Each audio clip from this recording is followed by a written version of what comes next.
I'm Tracy with Watch Kansas, and today we're going to be speaking with Kristiane Bryant, who is running for the Wyandotte County District Attorney. Welcome. Thank you for joining us via Zoom. And COVID kind of hit all of us hard a little bit, and so we're trying to kind of make do with what we can. I completely understand. To start off with, why don't you go ahead and let us know who you are, a little bit about you, and why you're running for District Attorney for Wyandotte County. Well, my name is Kristiane Bryant. As you said, I live here in Wyandotte County with my husband and my 3 young children, and I'm running for District Attorney because I have concerns about the safety of my community. Wyandotte County has made great strides over the past 20 years with an influx of residents and businesses, and it's really starting to thrive. And safety is a fundamental community need, and I have some concerns about what's been going on with the handling of cases in the current district attorney's office. The prosecution of criminal cases is important, and it's a very complex piece of the justice system, and it requires competence and experience and compassion to ensure that the rights of victims and individuals who are charged in cases aren't compromised by how those cases are ultimately handled. So that's why I have chosen to run. I understand, and I've seen a lot of the same thing you're speaking about, and these are trying times, I think, for a lot of places in Wyandotte County, with everything going on is one of those. Why should we care who the district attorney is? What difference does that make to shop owners and the kids in school and the police on the streets? Most people are fortunate enough that they don't know personally what, in fact, the district attorney's office does. But it is a role that's incredibly important to the community. Usually people gain an intimate knowledge of what the district attorney does if they themselves are the victim of a crime, or a friend or family member is the victim of a crime, or if they are charged or a friend or family member is charged with a crime. But generally, the people that are lucky enough not to be in that situation don't fully understand the impact that the choice of district attorney has on the overall safety of the community. And one thing that this current COVID-19 pandemic has brought to light, I think, for a lot of people is what safety actually means. People who have the privilege of living in neighborhoods that don't have a high level of violent crime are all of a sudden experiencing what it feels like to not feel safe to leave your house, to do things like pick up your children or go to the grocery store, or buy simple things, put gas in your car. And so for people who live in neighborhoods that are plagued by violent crime, and Wyandotte County has a violent crime problem, they deal with that on a day-to-day basis. They feel unsafe picking their children up from school or dropping their children off from school. Oftentimes they feel safe going to the grocery store. They feel unsafe going to a neighbor's house, those types of things. And the senseless gun violence that we've been seeing across Wyandotte County for the past, it's always been there, but it's getting worse.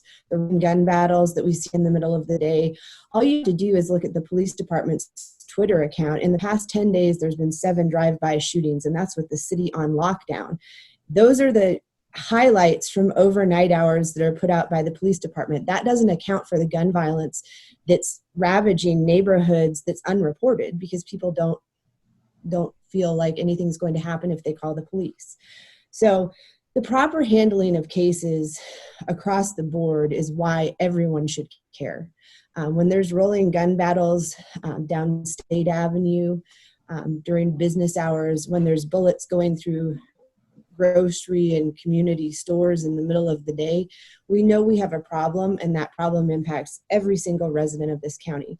Whether it's that they live in the area and they shop at those stores, whether they have a business in the area that they want customers to continue coming to, all of those things have a direct impact on the quality of life here in the county, and I think that needs to change.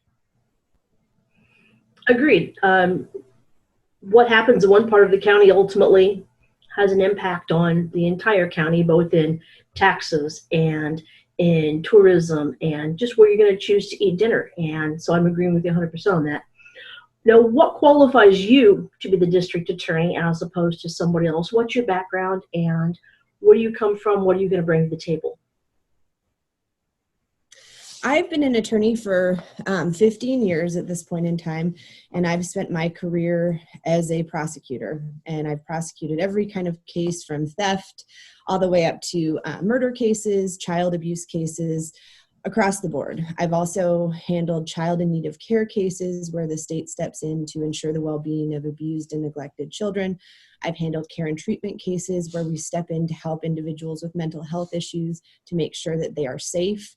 And I've handled juvenile offender cases as well.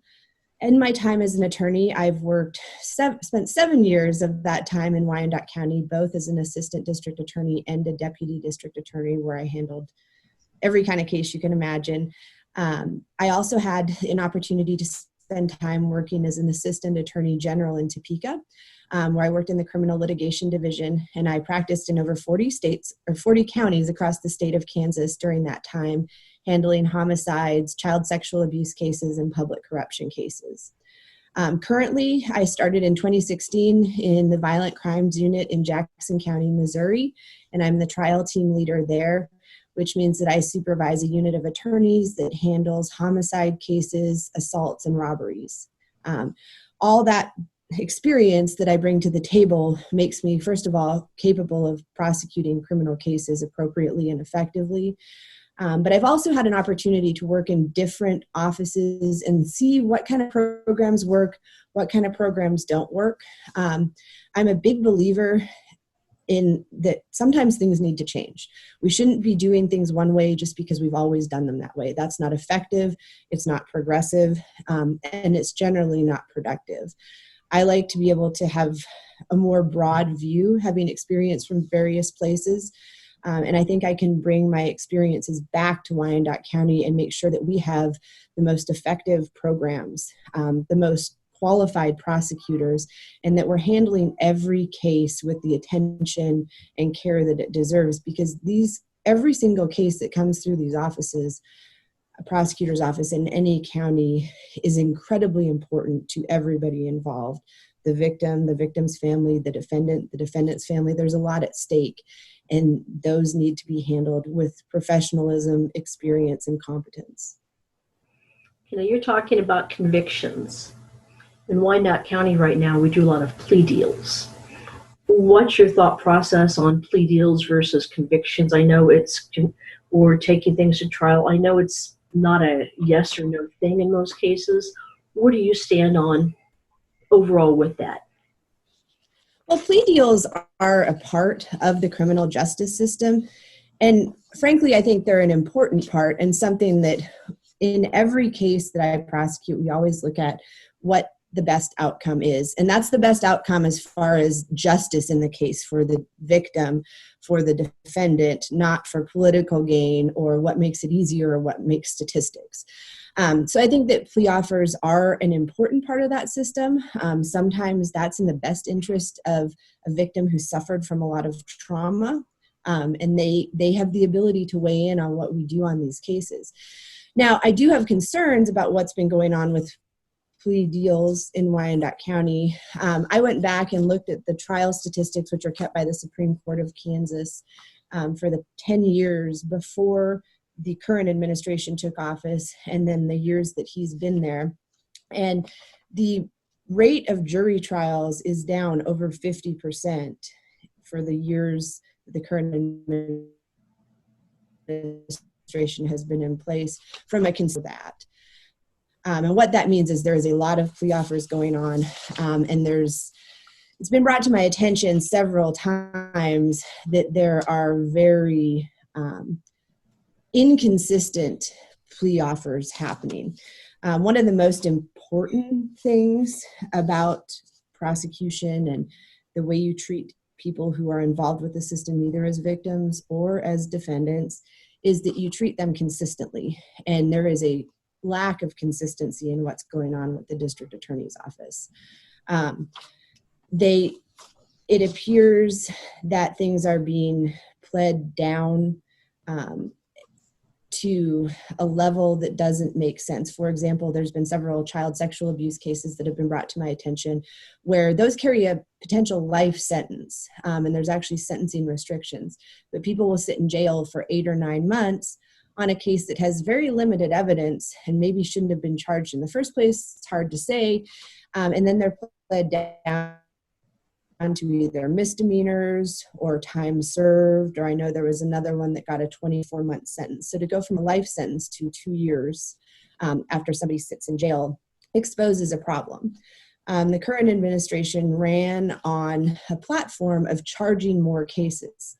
And what that means is that they're charging almost everything that comes in. And then once people sit in jail, they're taking a plea offer to them that's almost too good to be true. If you're facing a life sentence and you're looking at working out your case for 2 years in jail or time served, even if you're maintaining your innocence, it's a dilemma. What do? Do you maintain your innocence and sit in jail for longer, or do you take that deal to get out?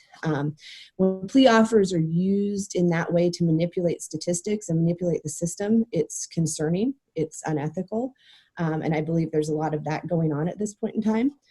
And the system that they have set up now that lets low-level offenders languish in jail too, and while they plead down and release violent offenders on other cases, it just doesn't make sense, and it doesn't achieve the goal of a prosecutor's office, which the true goal of the district attorney's office should be to reduce crime and increase community safety. And the way that things are being handled so inconsistently doesn't do either of those things. Understood. I think you probably covered right there the vast majority of my questions that we had to go through, because most of it comes down to that safety of the community and prosecuting crimes. Now, I know we're talking about prosecuting. Once again, then we come back to the conviction integrity unit. And I know that's been a real hot topic in Wyandotte County since it initially even began being discussed, let alone once it was implemented. What are your thoughts and processes with that? And would you keep, if you were district attorney, will you keep that? Will you let that go? Will you alter it? Will it look like something different?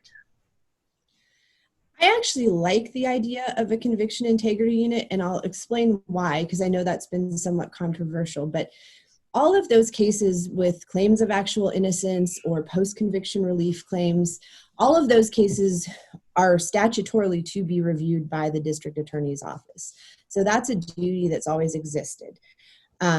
Those claims and petitions that are filed are just as important, in my opinion, as current cases pending for trial, and they should be treated that way. So one good thing that the Conviction Integrity Unit does, in theory, is allow for an expeditious review of those petitions that are coming into the office. I know oftentimes historically those got assigned back out to trial attorneys who were putting out fires moving forward with jury trials, and so they would become kind of a back burner type work assignment.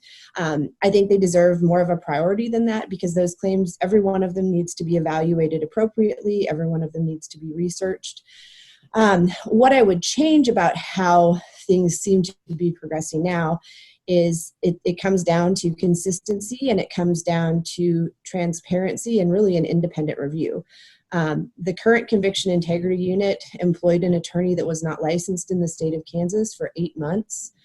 Since its existence, and because of that, the petitions coming in got distributed to people in the office like they had been before. And with a lack of supervision and a lack of oversight, it appears from what I have observed that they just quit filing responses to those petitions. And so what that means is they're basically going into court with no response filed with their findings or their analysis of the law and the facts. And they weren't really subpoenaing witnesses. Usually what happens in that case is the person who's incarcerated files a petition either on their own or through their lawyer. The state files a response, and then both sides have the ability to call witnesses at an evidentiary hearing. And when the state doesn't call witnesses, they basically roll over on the claims that are made by the defendant. I think that's inappropriate, even if you agree. I mean, an independent evaluation may reveal that there is a problem, newly discovered evidence, that there was a problem in the prosecution of the case. And if that's in fact the case, then, we need to work forward to making sure that they get a new trial or that they're released, but it needs to be done properly with the state doing an independent investigation. What that means is it shouldn't be the attorney that handled the case for trial. It should be an independent attorney that was not involved in the case.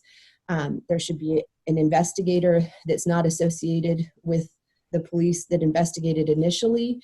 And it should also be independent from the defense attorney that's helping to file the petition. They shouldn't have influence over what happens. And it should be independent of any personal or political gain. It should be a very clear, transparent, independent review, regardless of what the outcome is. And that's how you use that unit to, in fact, do the right thing. Okay, so if this is already a part of the district attorney's responsibilities, why do we need a separate conviction integrity unit if that's already part of the job? It is part of the job, but I think a conviction integrity unit allows to assign somebody to a position where those petitions that are filed is their priority. That's their job. They do an independent review. And I think that's important because, like I said, trial attorneys are always kind of putting out fires because it's a busy job. It's always in flux. And the paperwork side of things sometimes goes, kind of on the back burner. So because these are important and because they deserve to be treated as a priority, just like trial cases, I think having a person to handle that workload and responsibility makes sense. And I don't think a lot of people really understand specifically what the responsibilities of that are. I don't think it was really put out publicly in a clear, concise manner when this was started. So maybe that's part of the problem. One of the big things right now is the relationship with the district attorney's office and with law enforcement. With you as district attorney, how would you handle that and what would you do to rebuild that relationship? Well, I would say that the relationship between the district attorney's office and law enforcement is one of the most important relationships. And relationships are built on respect. And that's one thing that needs to be restored. The balance in relationships between law enforcement and prosecutors is always somewhat delicate because they serve different roles inside the system. And because of that, we're not always going to be on the same page as far as what happens, what a case result is, or how things are handled. But in my 15 years of experience, I've enjoyed a pretty good relationship with law enforcement, and that's based on communication. I have found that usually if we are able to explain our reasoning for something and sit down and have a meaningful conversation about it, that helps the understanding and improves the overall relationship. So the biggest thing is being transparent, being open, and willing to communicate about issues even when they're difficult, and also to accept input. Law enforcement deserves some input into how things happen or how things are going. And if you're not willing to work with them and listen to their voice, then the relationship suffers. I think it would take some time to rebuild trust, but I absolutely think that that's something that I could accomplish. Very good, thank you. I appreciate that. Kind of like, so this is actually kind of in real life, almost a little bit similar to Blue Bloods. With the love, sometimes a little bit of a contention going on there. A little bit. I know TV doesn't imitate real life doesn't imitate TV. And how would you work to rebuild the trust between the district attorney and the district attorney's office and the community? Well, the most important foundation of a relationship between the community and the district attorney's office is trust. And if that is eroded, it's very difficult to get back, but it can be done. Trust is built through communication, it's built through transparency, and it's built through consistency in how people are treated. It's about giving stakeholders within the community a meaningful seat at the table. And what that means is not establishing a community advisory board so they can listen to you talk once a month. It's actually letting people lead. One of my mentors constantly reminds me that anyone can lead at any time, and that it's important to listen to voices that you might not always listen to. And so giving community members a seat at the table that legitimately gives them input, I think, is one thing that really helps to foster trust. I think you also have to build trust by being flexible and being willing to adapt. I don't know the answers to everything, but as a team with community members, maybe we can find those answers. The other thing I think that's important to recognize is that the needs of different neighborhoods across this community of Wyandotte County are not the same. And one thing I've found in working in the criminal justice system with all kinds of different people is you really have to meet people where they're at and try and find out. It's not about where you're at as a prosecutor or a leader, it's where the individuals that you're communicating with are at. That's how you find out what their needs are. The impact of violence isn't the same across the county. The impact of crime isn't the same across the county. What I think the strategy needs to be flexible. It needs to change from area to area to serve those needs. One area of town may have more businesses that are impacted by graffiti.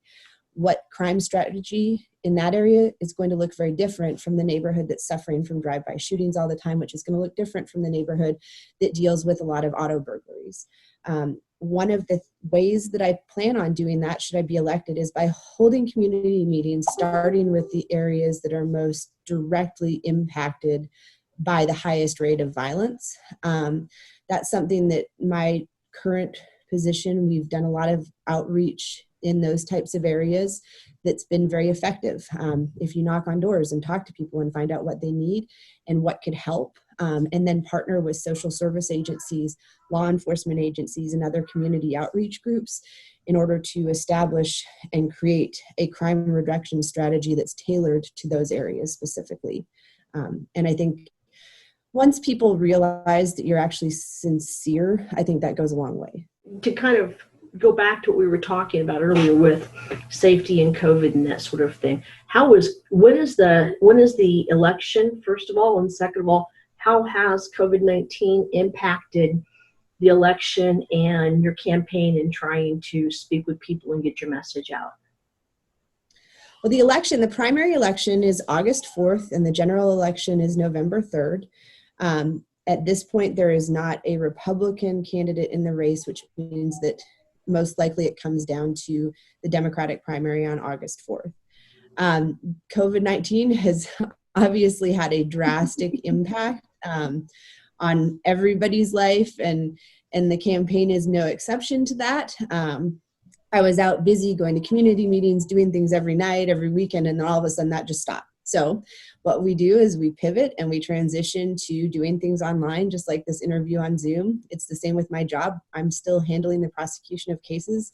A lot of it is on teleconference, on Zoom, that type of thing. And it's just the same for the campaign. It's just all at a distance to make sure that we are abiding by the guidance given by our government leaders and making sure that everybody stays safe. The other thing I would add to that too is one thing that's great about Kansas is we have advanced voting by mail-in ballot and advanced voting in person, and that's open now. People can actually apply for advanced voting ballots at this point in time, and that's something that we obviously are encouraging people to do to avoid having to go to the polls in August in person. Elections have always been very important in my family. When we were kids and you had the old school voting booths, then I know it's much easier for parents to leave the kids with the grandparents while they're babysitting, as opposed to pick them up and take them to vote. But my parents always took the time, picked us up to vote, and took them with them every single time, no matter how inconvenient it was, because your opportunity and your responsibility to vote, they wanted to make sure that they instilled in us from the time we could walk. So yes, I agree. Get your, whether it's your advance ballot, whether you go to the polls, however you do it, voting is important. What would be your plan? Because you've been in Wyandotte County, you've worked in the DA's office. What would be your plan? What would you put in place to keep incarceration and recidivism rates lower in the county? There's a couple of different things that I think need to happen with regard to incarceration rates and recidivism. The first is some sort of meaningful structure with regard to how we handle bond. But the second, and that's incarceration, and I'm talking about pretrial incarceration there. But as far as incarceration and recidivism, one of the most important things I think that we can do as a community is to expand our offender reentry services. And that's something that as district attorney, I would want to partner with the existing services, law enforcement, and our parole officers and other community agencies to make sure that there are reentry services in place, because that's a huge issue. I think most people don't consider what life looks like for people who are released from prison. They're released because they've served their debt to society. And a lot of times they are released with no home to go to, no job, no transportation to try and find a job. And another thing that most people don't think about is they're released oftentimes without the documents that they need, such as a birth certificate or a driver's license, in order to help get their life together to become a productive member of society. And so having services in place that help facilitate getting a birth certificate, a copy of your birth certificate from the state, helping to get transportation vouchers so that people can make it to their parole appointments and that type of thing. Those services are essential, because when we make offenders who have served their time successful by getting them employed, getting them a place to live, reuniting them with their family, it reduces crime because they're much less likely to reoffend. And so that would be my biggest priority on that issue. Good. I like that. That makes a lot of sense, because I can't understand that it would be very difficult. If elected, what would your first 6 months look like? What would, in the very beginning, because there's always a big change, a big, how do you start off with your plans? What would your first 6 months look like? I think the most important thing that would happen within the first 6 months is my plan would be to do a 90 to 180 day assessment of workflow and job performance before making substantial changes. A lot of times when there's turnover, there are systems in place that actually work well. And disrupting things just to disrupt them, to change to make change, most times doesn't make any sense. And so I think it's important to have an observation period to see what works and what doesn't, and then to use my experience to make it better. The other thing I would do is focus on and assess the training needs of the prosecutors that are currently employed by the office. I know there's a lot of people there that really want to do a good job, and are very excited about the opportunity to work in this area and serve the community. But I know that there's been a lack of training and resources for those individuals on how to prosecute cases appropriately.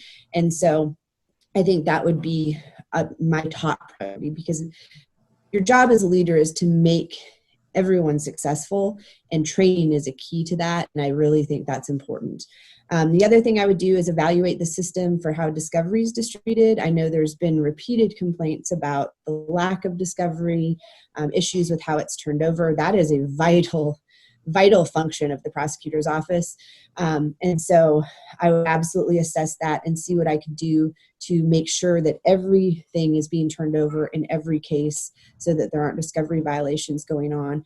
The other thing I would do is work with the assistant district attorneys to expedite the resolution of nonviolent cases.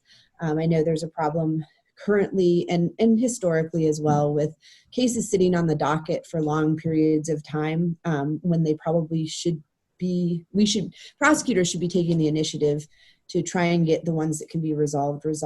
That does a couple of things. It reduces the jail population. It provides resources. Sometimes those lower level offenders have other issues like substance abuse, mental health. Getting those services in place as quickly as possible benefits the offender, obviously. It also benefits the community by, in turn, hopefully making them more successful. So those are the areas that I would initially focus on. The other thing I would do in that first 6 months is start meeting with community partners, law enforcement partners, social service agency partners, and that type of thing, to start coming up with a comprehensive strategy on how we're going to combat violent crime in Wyandotte County.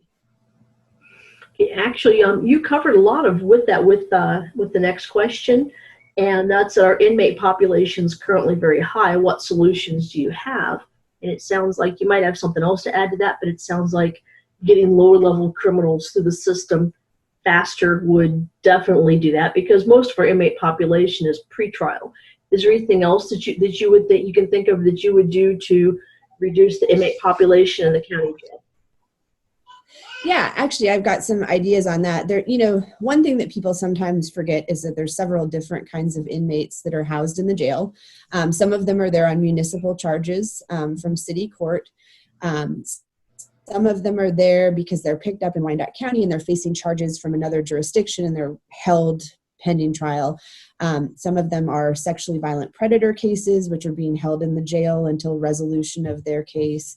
But the majority of them are pre-trial cases, which are filed on the district court level by the district attorney's office.